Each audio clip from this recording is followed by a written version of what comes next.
Praise the Lord, hallelujah.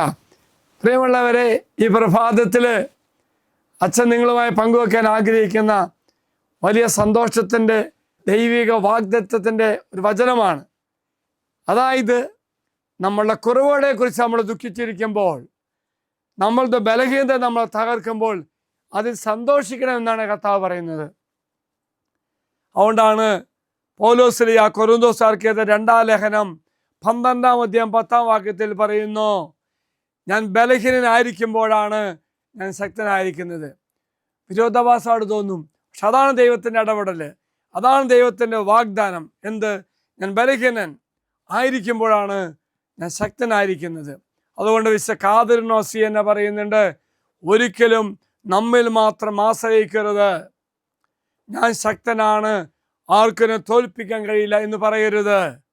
പ്രിയമുള്ളവരെ, ദൈവസ്നേഹത്തിനായി അത്തരം തെറ്റായ ചിന്തകൾ നമ്മൾ മാറ്റണം, വിട്ടുനിൽക്കണം. എന്തെന്നാൽ എൻ്റെ ബലഹീനതയിലാണ് ദൈവം എന്നെ ശക്തനാക്കുന്നത്. ഇതാണ് അർത്ഥം. പ്രിയമുള്ളവരെ, ഓർക്കുക, ശാരീരികമായോ ആത്മീയമായോ ബലഹീനത യഥാർത്ഥത്തിൽ നമ്മുടെ ജീവിതത്തിൽ ദൈവത്തിന് ഇടപെടുവാനുള്ള ഒരവസരമാണ്.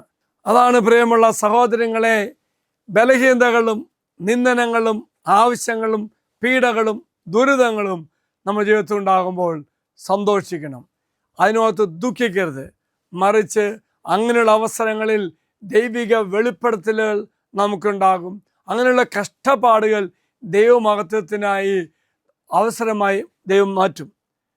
എങ്കിൽ പ്രിയമുള്ള സഹോദരി സഹോദരന്മാരെ, ഇന്ന് നമ്മൾ നമ്മുടെ ദുഃഖത്തെക്കുറിച്ച്, നമ്മുടെ കുറവുകളെക്കുറിച്ച്, നമ്മുടെ ബലഹീനതയെക്കുറിച്ച് സന്തോഷിക്കണം. കാര്യം എന്താണെന്നറിയോ? ആ പ്രത്യേക അവസ്ഥയിലാണ് ദൈവമകർത്താവ് ഇടപെടുന്നത്. എങ്കിൽ പ്രിയമുള്ള സഹോദരി സഹോദരന്മാർ, ദൈവത്തിന് ഇടപെട്ടുകൊണ്ട് എന്നെ അനുഗ്രഹിക്കാൻ വേണ്ടി എൻ്റെ കുറവുകൾ ഈ വാഗ്ദത്ത പേടകത്തേക്ക് സമർപ്പിക്കാം.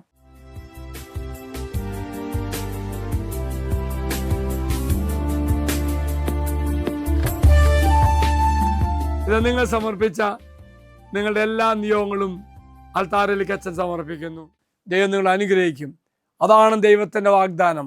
എന്തെന്നാൽ എൻ്റെ ബലഹീനതകൾ ദൈവം പ്രവർത്തിക്കും. കർത്താവ് നിങ്ങളെല്ലാവരും അനുഗ്രഹിക്കട്ടെ എന്ന് പ്രാർത്ഥിക്കുന്നു. ഈശ്വരാശീർവാദം അച്ഛൻ തരാം.